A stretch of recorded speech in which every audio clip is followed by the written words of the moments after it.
अस्सलाम वालेकुम नाजरीन, आप देख रहे हैं गुलिस्तान न्यूज। मैं हूं आपका मेजबान ज़ुहूर लोलाबी। अभी तक का ताज़ा उर्दू खबरनामा लेकर आपकी खिदमत में हाजिर। बुलेटिन का आगाज सुर्खियों के साथ।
सुर्खियों के बाद खबरें तफसील के साथ। मरकज़ी हुकूमत की तरफ से एडवाइजरी के बाद कोविड-19 से मुतल्लिक किसी भी सूरत हाल से निपटने के लिए कई रियासतों और मरकज़ के ज़ेर इंतज़ाम इलाकों में आज यानी मंगलवार को मॉक ड्रिल का इनेकाद किया जा रहा है। इस हवाले से जम्मू कश्मीर के मुतअद्दिद अस्पतालों में भी आज मॉक ड्रिल का इनेकाद किया जा रहा है और बताया जा रहा है कि ये मशक सेहत की सहूलियात की दस्तयाबी, आइसोलेशन, बेड्स की गुंजाइश जिसमें ऑक्सीजन से चलने वाले बेड्स और वेंटिलेटर से चलने वाले बेड्स भी शामिल हैं। इसके अलावा डॉक्टरों, नर्सों, आयुष डॉक्टरों की ज़्यादा से ज़्यादा दस्तयाबी, आंगनवाड़ी वर्कर्स, अस्पताल में बुनियादी ढांचा, अस्पताल में मुस्तैदी वेंटिलेटर निज़ाम, ऑक्सीजन का इंतज़ाम, बेडों की तादाद और सूरत हाल, साफ सफाई, Covid ward, isolation, Covid testing की रफ्तार और डॉक्टर और दीगर अमला के अलावा और भी कई कामों का जायजा लिया जाएगा।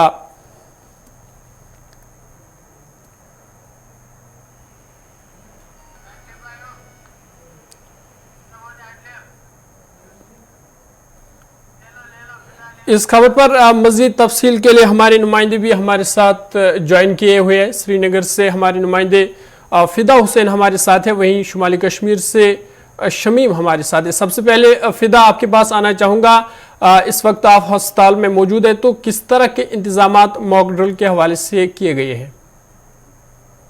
देखिए ज़हूर, मैं आपको बता दूं कि कुछ दिन पहले मरकजी सरकार ने जो मीटिंग ली है, उस मीटिंग की सदारत खुद वजीर आज़म हिंद नरेंद्र मोदी ने ली है और उसमें साफ तौर पर सभी रियासतों को यह कहा गया कि वो कोविड-19 से निपटने के लिए आज से ही अपनी तैयारियां करें, क्योंकि चाइना में हमने देखा कि चाइना में किस तरह से वहां पर एक तो ऑक्सीजन की कमी पाई जा रही है और वैसे ही साथ वहां पर अमवात जो है वो रुकने का नाम नहीं ले रही है। हालांकि जो माहिरीन है उनका यही कहना है कि कोविड-19 जो है उससे तो जम्मू कश्मीर पे अभी कोई असर जो है वो नहीं पड़ेगा, लेकिन महकमा हेल्थ और जो जम्मू कश्मीर की सरकार है उन्होंने भी मॉक ड्रिल जो है मुख्तलिफ अस्पतालों के अंदर, यानी कि ये भी कहा जाएगा कि पूरे जम्मू कश्मीर के अस्पतालों के अंदर जो है आज मॉक ड्रिल देखने को मिल रही है। अगर जनूबी कश्मीर की बात करेंगे या हम श्रीनगर की बात करेंगे तो यहाँ पर भी मुख्तलिफ अस्पतालों के अंदर आज मॉक ड्रिल देखने को मिली है। ऑक्सीजन कैसे, क्योंकि मैं आपको यहाँ पे ये जरूरी बता देना चाहूंगा कि जब यहाँ पर कोविड-19 की लहर दौड़ पड़ी थी, उसके बाद किस तरह से ऑक्सीजन की कमी पाई गई, लेकिन उस ऑक्सीजन की कमी को दूर करने के लिए रियासती सरकार ने जो इकदाम उठाए हैं और हर जिला में कहीं ना कहीं पे जितने भी सब डिस्ट्रिक्ट अस्पताल है वहां पर ऑक्सीजन प्लांट जो है वो नस्ब किए गए हैं। तो इस वक्त देखा जाए, अगर हेल्थ सेक्टर की बात की जाए, लेकिन लोगों को भी चाहिए कि वो जो पहले ही महकमा हेल्थ गाइडलाइन जारी की है। अगर हम मास्क पहनेंगे तो मास्क पहनने से कोई परेशानी नहीं होती है, और अगर हम भीड़ भाड़ इलाकों से भी दूर रहेंगे तो उससे भी हमारे हम पे कोई असर नहीं पड़ेगा। लेकिन कहीं ना कहीं पर अगर हमें यहाँ पे रोकना है, क्योंकि इससे पहले भी यहाँ के मकामी लोगों ने, जिस तरह से जम्मू कश्मीर की बात की जाए, जम्मू कश्मीर के लोगों ने हर वक्त सरकार का साथ दिया। जब भी महकमा हेल्थ सरकार ने जो भी गाइडलाइन दी है कि लोगों को क्या करना चाहिए, भीड़ भाड़ इलाकों से दूर रहना चाहिए, मास्क का इस्तेमाल करें, सैनिटाइजर का इस्तेमाल करें, तो उन चीजों को एक बार फिर जो लोग हैं वो कहीं ना कहीं पर इस्तेमाल करते हुए नजर आ रहे हैं। और महकमा हेल्थ भी जो है उन्होंने भी अपनी तरफ से ये कोशिश अब शुरू की है अपनी तरफ से कि आप भी इन चीजों पर फिर से जो मास्क है वो पहनिए। हालांकि मॉकड्रिल जो है वो उसी की एक कड़ी है, लेकिन मरकजी सरकार जो है अपनी नजर बनाए रखे हुए है कि दोबारा यहाँ पे कोविड-19 की लहर ना आए, उसे हमें रोकने के लिए पहले ही इकदाम उठाने की जरूरत है। ज़ोहर फिदा, जिस तरह से आपने बताया कि मुख्तलिफ मुल्कों में कोविड केसेस जो है वो अब बढ़ने लगे हैं, और अगर हम जम्मू कश्मीर की बात करें तो कोविड के हवाले से क्या जो बेड्स है या जो आइसोलेशन वार्ड्स है, क्या ये सब तैयारियां मुकम्मल हुई है? देखिए, अगर हम कोविड-19 से निपटने के लिए जो महकमा हेल्थ या सरकार की तरफ से जो गाइडलाइंस दी गई है, उसका हम कहीं ना कहीं पे जो लोग हैं वो हमेशा जो है अपना फर्ज समझते हैं कि नहीं, अगर महकमा ने कहा है हमें उस फर्ज को निभाना चाहिए। और सरकार की यही कोशिश रहती है, क्योंकि हमने देखा कि कोविड की जब पहली लहर थी, उसके बाद दूसरी लहर, तो कहीं कहीं पे उसमें जो बातें हुई है और उसमें जो लोग काफी ज्यादा परेशान हुए थे, तो उन चीजों को दूर करने के लिए सरकार जो है पहले ही सरकार ने ठोस इकदाम उठाए हैं। और सरकार चाहती है कि कोविड की लहर ना आए, उससे पहले ही लोगों को कहीं ना कहीं पर इस मॉक ड्रिल से जो चीजें बताई गई है उसका हमें जो है पालन करना चाहिए, और हमें उस पर चलने की जरूरत है। अगर जो भी प्रोटोकॉल जारी होता है सरकार की तरफ से, महकमे की तरफ से, हमें उस पर चलने की जरूरत है।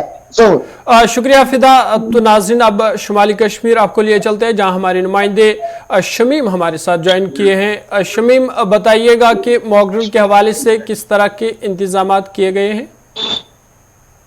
जी जोर, मैं आपको बताता चलो, इस वक्त सर जिला कुपवारा के हंदवारा डिस्ट्रिक्ट में मौजूद है। यहाँ पे मेरे साथ बात करने के लिए मौजूद भी है medical supervisor Nisar Ahmad. Sir, जिस तरह हम कोविड-19 के हवाले से बात की, आज हमारी कश्मीर में कोविड जो है एक से एक तक दिन है। आज भी हंदवारा डिस्ट्रिक्ट में पूरी तैयारी की गई है। बात करेंगे 5 बेड रखेंगे, अगर ज्यादा यहाँ पे बाज़ाब्ता तौर पर इलाज हो सकता है। और जो है जिला इंतजामिया की तरफ से या हंदवारा, अगर हम बात करेंगे मेडिकल सुपरिटेंडेंट ने यहाँ पे पूरी जो है तैयारी की गई है। तमाम लोगों को ये बताया कि अननेसेसरी लोग जो अस्पताल की रुख करते हैं वो अस्पताल की तरफ ना आए, और जो है भीड़ भाड़ जो जगह है वहां पे मत देखें, और एहतियाती बीमारी का इलाज है। सीधा आप मेरे साथ बात करने के लिए मौजूद है medical superintendent Handwara doctor Nisar वानी साहब, उनसे बात करने की कोशिश करेंगे। निसार साहब, क्या कहेंगे सर उस हाल से, किस तरह की तैयारी है आपके हॉस्पिटल में हंदवारा में?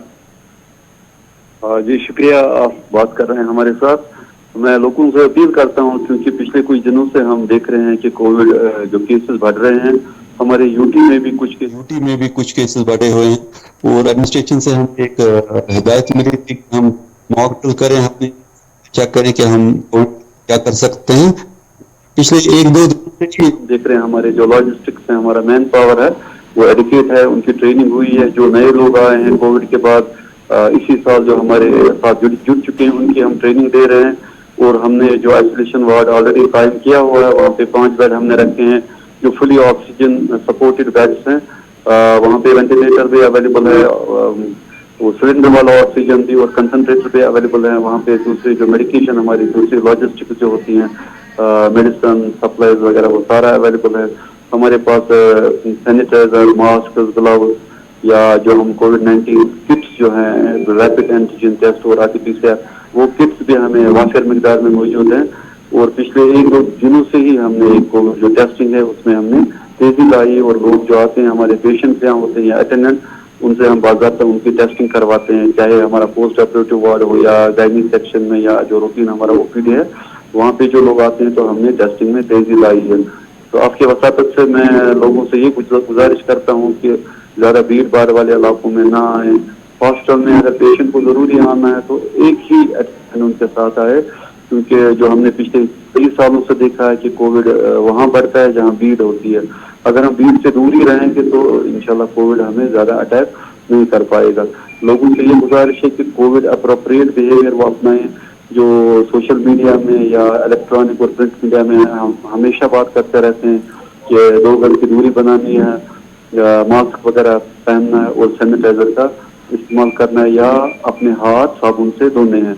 लोग अगर ये कोविड अप्रोप्रिएट बिहेवियर अपनाएंगे तो कोविड हमें ज्यादा सताएगा नहीं। अभी जो नया वेरिएंट है कोविड का, ये कहते हैं कि शायद ज्यादा तेजी से फैलता है, लेकिन हमने भी कोई मौत देखी नहीं, नई कोविड वेरिएंट है। तो बहरहाल कोविड एक बीमारी है, एक इन्फेक्शन है।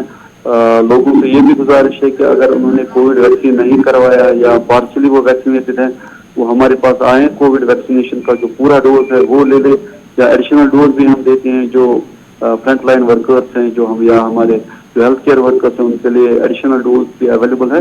वो आए, फैसिलिटी का ये ले लें, फायदा उठाएं और कोविड से दूर ही रहें। बहुत बहुत शुक्रिया आपका। तो नाज़रीन, ये बात कर रहे थे मेडिकल सुपरिटेंडेंट हंदवारा। तो इनका ये कहना था कि लोगों को इस हवाले से घबराने की जरूरत नहीं है, अलबत्ता एहतियात करने की जरूरत है। खबरनामे में आगे बढ़ते हैं, बात अब भारत जोड़ो यात्रा की करते हैं। आपको बता दें कि ऑल इंडिया कांग्रेस कमेटी के जनरल सेक्रेटरी केसी वेणुगोपाल ने आज श्रीनगर में एक प्रेस कॉन्फ्रेंस के दौरान कहा कि भारत जोड़ो यात्रा में नेशनल कॉन्फ्रेंस के सदर फारूक अब्दुल्ला, नायब सदर उमर अब्दुल्ला, पीडीपी सदर महबूबा मुफ्ती और सीपीआईएम लीडर मोहम्मद यूसुफ तारिगामी शिरकत कर रहे हैं और उनकी शिरकत से कांग्रेस काफी पुरजोश है। आपको ये भी बता दें कि अगले महीने में यानी जनवरी में भारत जोड़ो यात्रा जो है वो जम्मू कश्मीर पहुंच जाएगी। उन्होंने मजीद कहा कि यात्रा के लिए इंतजामात को हतमी शक्ल दी जा रही है। याद रहे कि अगले साल जनवरी के आखिरी हफ्ते में यात्रा जम्मू कश्मीर पहुंचेगी। उन्होंने मजीद क्या कुछ कहा, आइए सुनते हैं। We are very happy that the preparations going on in Jammu Kashmir on Bharat Jodo Yatra is wonderful. It is going to be a great program throughout Jammu and Kashmir. We can understand that the people of Jammu and Kashmir are eagerly waiting for this yatra. They will receive this yatra from their hearts, definitely, like other states. Especially, Indian National Congress has a separate affection towards Jammu and Kashmir. Our legacy, Kashmir's legacy, we know very well. Congress history is very much related to Kashmir's history. Therefore, definitely, entire country is looking forward for the Jammu Kashmir Bharat Jodo Yatra program. On behalf of AICC, I'm really congratulating the leaders of Jammu and Kashmir for the wonderful arrangement preparations. Coming days, I think, from booth to top level, every Congress worker will be in the field to make it as a grand success. Sir, yesterday you met LG of Jammu and Kashmir. Yeah. So, did they allow the yatra to be conducted across Jammu and Kashmir? This is a national. And second, who are the leaders from NC, PDP and other parties? Are they joining this yatra? This yatra is a national padayatra. You people know that September 7 onwards we started this yatra from Kanyakumari. There itself our leader Rahul Gandhi announced that come what may, we will go to the entire route of this yatra till Kashmir, and in Kashmir we will hoist the national flag. This is what our program, national program. Yesterday we had a meeting with Lieutenant Governor Manoj Sinha ji. I think it was a very good meeting. He offered all sort of cooperation on this yatra. And what about the participation of leaders? That certainly, I am very much happy to say that Farooq Abdullah ji, Omar Abdullah ji, Mahbooba Mufti ji, all are very ready to join this yatra. That is one of the happiest moment for all of us. All the leaders of Jammu and Kashmir will be joining in this yatra. Not only here, everywhere. All the like-minded people, those who are not believing this divisive politics of BJP and national government is joining in this yatra. You know that the success of this yatra. Srinagar police ने बताखोरी के लिए नकली पिस्तौल वाकी-टाकी इस्तेमाल करने वाले एक गिरोह का पर्दाफाश करते हुए 6 अफराद को गिरफ्तार किया है।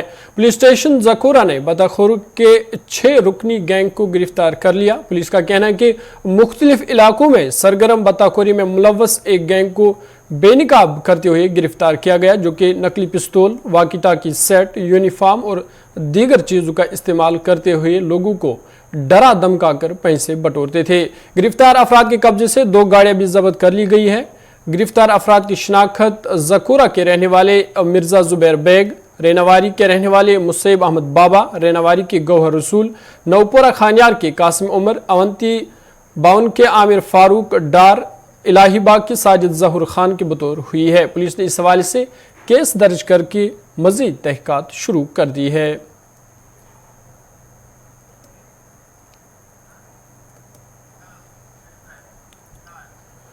अब बात जरा मौसम की भी करते हैं। जम्मू कश्मीर में कल शाम देर गए पहलगाम और सोनमर्ग में हल्की बर्फबारी हुई, जिसकी वजह से लोगों को सर्दी से थोड़ी बहुत राहत मिली। इधर महकमा मौसमियात ने 29-30 दिसंबर को जम्मू कश्मीर में बर्फबारी की पेशगोई की है। 26 से 30 दिसंबर तक आमतौर पर अबर आलूद मौसम की तवक्का है और 29 रात 30 के दौरान शुमाली मगरबी और वस्ती कश्मीर के ऊंचे मकामात पर बिखरे हुए मकामात पर वक्फे वक्फे से हल्की बर्फबारी की तवक्का है। महकमा ने मजीद कहा कि 26 से 31 दिसंबर तक कम से कम दर्ज हरारत और सर्द और खुश्क मौसम में मामूली बेहतरी भी मुतवक्का है। इस हवाले से हमारे नुमाइंदे भी हमारे साथ ज्वाइन किए हुए हैं। सलीम वानी हमारे साथ है गांधरबल से और अशफाक गुलमर्ग से हमारे साथ ज्वाइन किया। सलीम, सबसे पहले आपके पास आना चाहूँगा, इस वक्त सोनमर्ग में मौसम की क्या सूरत हाल है और शायरा के हवाले से भी अपडेट कीजिएगा।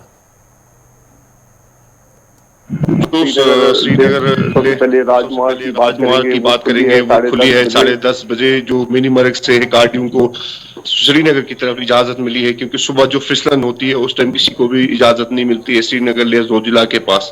इसी हवाले से अगर सर्दी की जो लहर है, सर्दी का जो कहर भी है पूरे कश्मीर में, साथ साथ जो सोनमर्ग एरिया है, कंगन सब डिवीजन है, बालाई इलाके है, नारना, गुंड, कुलन, छतरगुल, इसी तरह जो कंगन के बेशतर इलाके है, सब डिवीजन कंगन के गांधरबल की अगर बात करेंगे, यहाँ पे काफी सर्दी है, रात को भी होती है और दिन को भी होती है।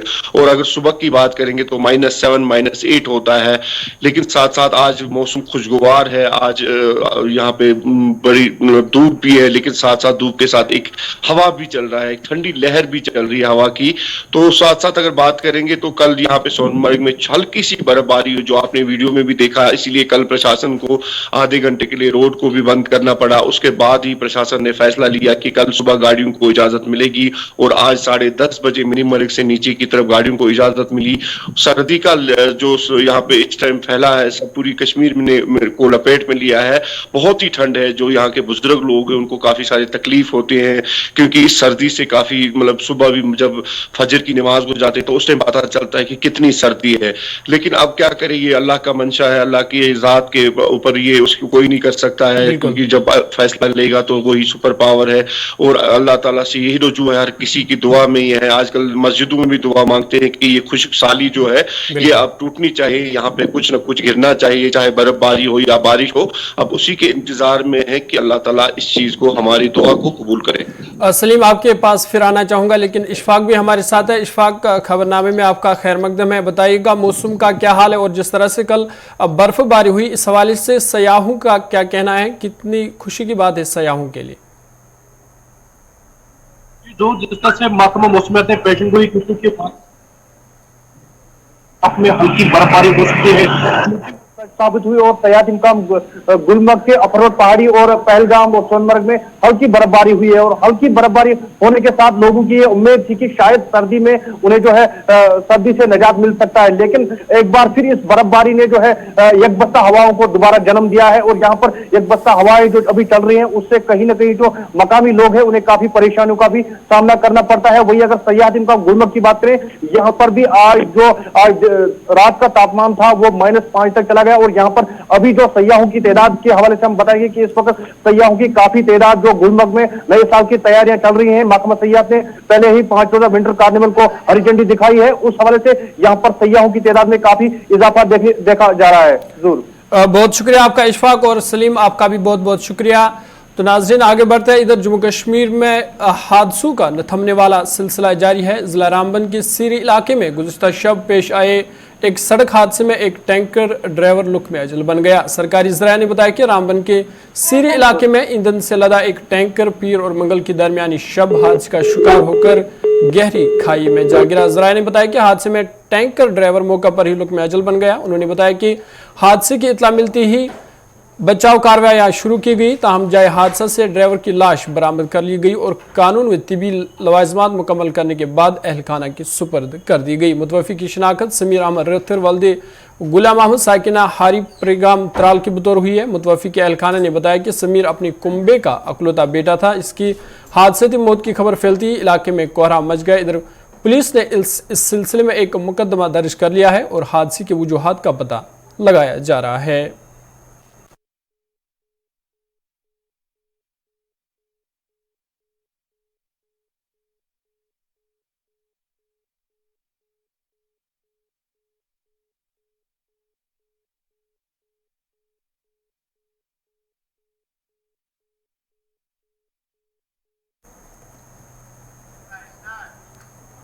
सरहदी जिला पुंछ के स्टार होटल मार्केट में एक बार फिर चोरी की वारदात सामने आई है। 2 दिन पहले ही 2 दुकानों पर चोरों ने हाथ साफ किया था और आज फिर से एक किराना शॉप और एक मिठाई की दुकान से चोरों ने हजारों रुपये उड़ा लिए हैं। लोगों ने इस हवाले से बात करते हुए कहा कि इस मार्केट में लगातार चोरी की वारदातें सामने आई है, लेकिन इंतजामिया चोरों को पकड़ने में अभी तक नाकाम साबित हुई है। उन्होंने इस हवाले से आला हुकाम से अपील किया कि चोरों को पकड़ने के हवाले से सख्त इकदाम उठाए जाए ताकि दोबारा ऐसे वाक़ात रोनमा ना हो।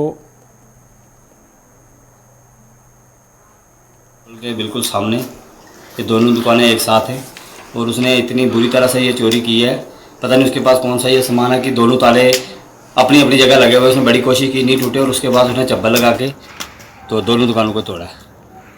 ये एक करेने की दुकान है और एक स्वीट शॉप है।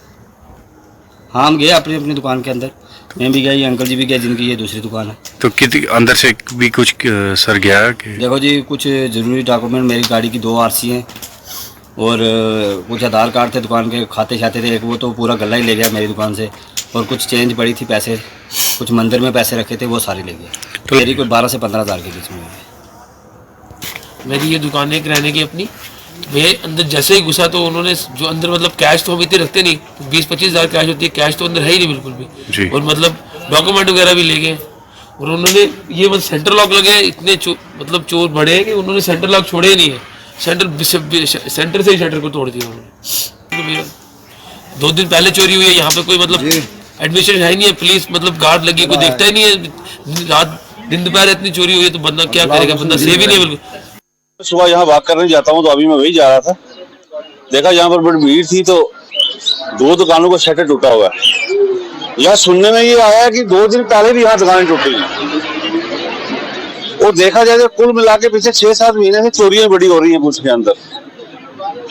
मैं आपके माध्यम से इतनी बात सिर्फ एडमिनिस्ट्रेशन को कहना चाहता हूँ, खासकर पुलिस डिपार्टमेंट को, ये नाके पे जितनी पुलिस होती है रात को जो ड्यूटी में होती है, कम्बल लेके इनके हाथ में होता है तो ये कोना देके सो जाते हैं। इनका फर्ज क्या है, रात को अगर हम सोए, रात को मिलिटेंसी का दौर है, कोई मिलिटेंट आ जाए, कहीं अटैक हो जाए, कुछ भी हो जाए तो उसकी रिस्पॉन्सिबिलिटी कौन लेगा? सच्चो साहब को चाहिए कि नाके पे जाए, रात को गश्त होना चाहिए, जो उनका अफसर देखे कि कोई पुलिस वाला ड्यूटी कर रहा है या नहीं कर रहा है। हमारी सुरक्षा के लिए अगर पुलिस बैठी है तो पुलिस का अगर बिहेवियर यही रहेगा तो फिर हमें मुश्किल हो जाएगा। फिर हमें क्या करना पड़ेगा कि एक फैमिली मेंबर जो दुकान में लेटेगा, रात को घरों में जाके रहेगा। ये चोर जो है ये इनका दिल खुल। तो नाज़रीन, आज के उर्दू खबरनामे में इतना ही। अपने मेज़बान ज़ुहर लौलाबी को दीजिए इजाज़त। फ़ी अमानिल्लाह।